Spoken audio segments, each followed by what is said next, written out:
Kenapa kamu rela membayar 60.000 hanya untuk bau kopinya saja? Hai para brand hackers, balik lagi bareng saya Hengki Nyoto. Hari ini kita bakal membedah strategi brand besar untuk dapat dijadikan benchmark untuk mendukung bisnis kamu bertumbuh. Pernah nggak kamu masuk ke mall tanpa niat beli kopi, tapi beberapa menit kemudian tiba-tiba sudah duduk di Starbucks sambil memegang latte seharga Rp60.000. Yang lebih aneh lagi, kamu bisa duduk di sana 1, 2, bahkan 3 jam. Padahal di rumah ada kopi yang jauh lebih murah. Kenapa bisa begitu? Apakah karena kopinya paling enak? Jawabannya bukan di lidah kamu, tapi di amigdala, pusat emosi di otak kamu yang lagi disandera sama mereka. Bayangkan, kalau tujuan Starbucks hanya menjual kopi, mereka akan kalah dengan banyak kedai kopi lokal. Bahkan mungkin kalah dengan kopi buatan rumah. Martin Lipscomb, penulis buku biologi, melakukan penelitian selama 3 tahun dengan dana $7 juta yang melibatkan 2.000 orang di seluruh dunia. Hasilnya, emosi adalah penggerak pembelian, bukan logika. Di sini Starbucks memahami hal tersebut. Manusia membeli dengan emosi, lalu membenarkan dengan logika. Yang kamu beli bukan kopinya, tapi perasaan yang muncul saat memegang segelas Starbucks. Senjata pertama Starbucks adalah aroma. Bayangkan, kamu berjalan di koridor mall, tiba-tiba mencium aroma kopi. Yang menarik, aroma memiliki jalur tercepat ke pusat emosi otak. Jauh lebih cepat dibanding dengan gambar dan kata-kata. Aroma adalah pemicu emosi yang paling kuat. Itulah sebabnya Starbucks sangat menjaga aroma di tokonya. Bahkan banyak gerai yang sengaja membiarkan aroma kopi menyebar keluar. Karena sebelum pelanggan melihat harga, otak sudah lebih dulu berkata, tempat ini nyaman. Jadi, aroma kopi yang wangi itu bukan kebetulan. Itu adalah senjata pemasaran yang dirancang untuk membajak otak kamu. Hidung manusia bisa mengenali 10.000 aroma, dan 75% emosi kita dihasilkan oleh indera penciuman. Aroma bertindak sebagai silent salesman yang menarik orang masuk dan membuat mereka betah. Penasaran? Yuk kita lanjut. Sensory branding. Menurut Martin Lipscomb, brand yang kuat tidak hanya berbicara dengan mata. Mereka berbicara dengan seluruh indera. 1. Mendengarkan. Starbucks memutar musik pelan. Kenapa?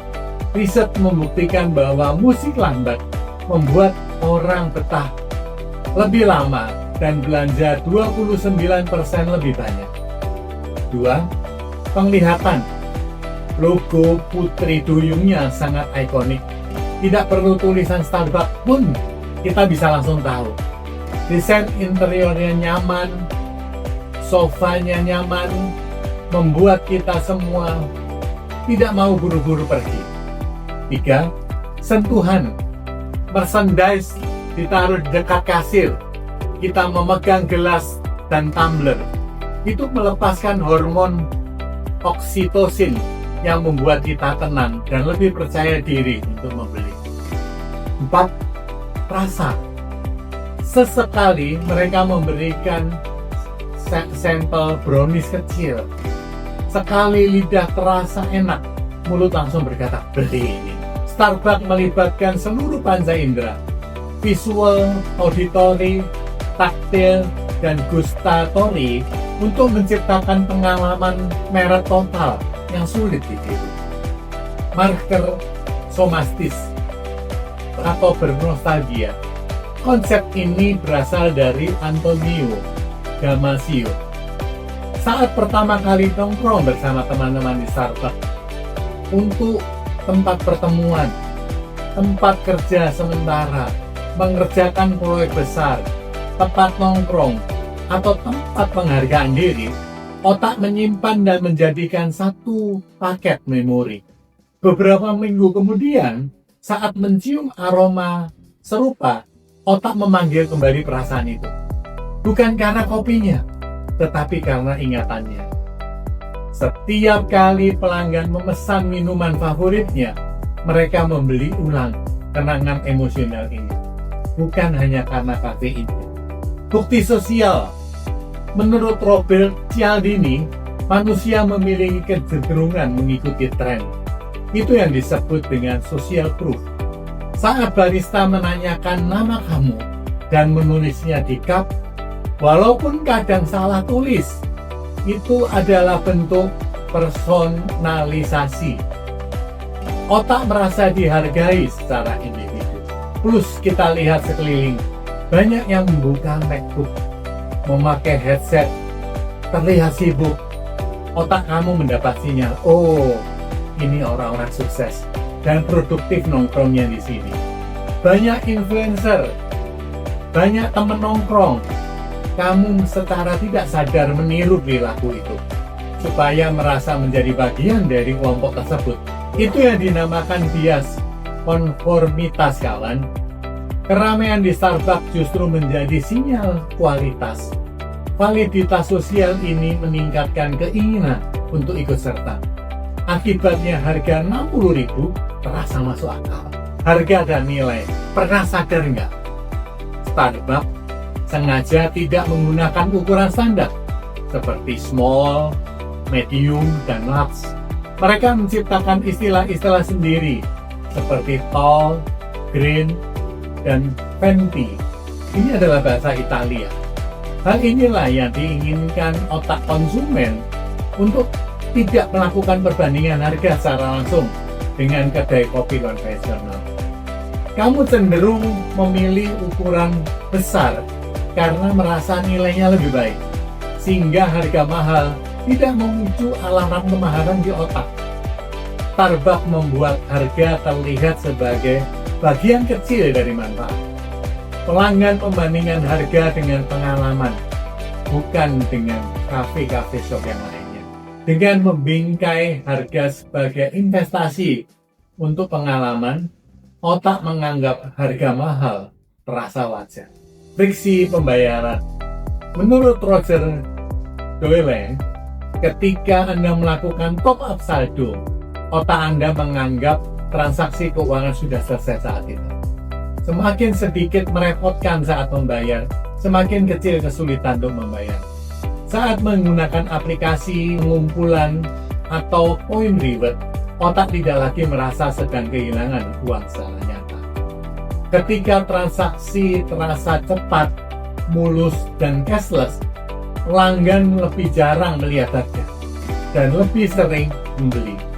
Starbucks adalah masterclass dalam psikologi pemasaran. Mereka tidak bersaing pada level produk, tapi pada level makna dan pengalaman indrawi. Kenapa orang betah berjam-jam di Starbucks? Aroma kopi yang khas memicu emosi. Musik yang nyaman, tempat duduk yang nyaman, wifi dan suasana produktif. Sensory branding menyerang 5 indera, status sosial tertentu. Jadi, lain kali saat kamu masuk Starbucks, perhatikan baik-baik. Mungkin yang membuatmu bertahan bukan kopinya, bukan wifi-nya, bukan kursinya, tetapi cara merek ini berbicara langsung dengan otak. Orang mungkin lupa dengan rasa kopinya, tapi mereka jarang lupa bagaimana sebuah tempat membuat mereka merasa. Produk yang hebat bisa diproduksi, tapi pengalaman yang menyentuh psikologi manusia tidak akan pernah bisa tergantikan. Kuasai otaknya, maka Anda akan memenangkan dompetnya. Menurut kamu sendiri, apa alasan utama yang membuat kamu rela membayar mahal ketika di Starbucks? Kopinya, suasananya, atau gengsinya? Tulis di kolom komentar, saya akan baca satu-satu. Kalau kamu suka konten psikologi marketing seperti ini, follow, subscribe, dan simpan video ini. Jangan lupa praktekkan di bisnis kamu dan share ke teman-teman kamu yang lagi jualan. Sampai jumpa di pembahasan psikologi marketing berikutnya.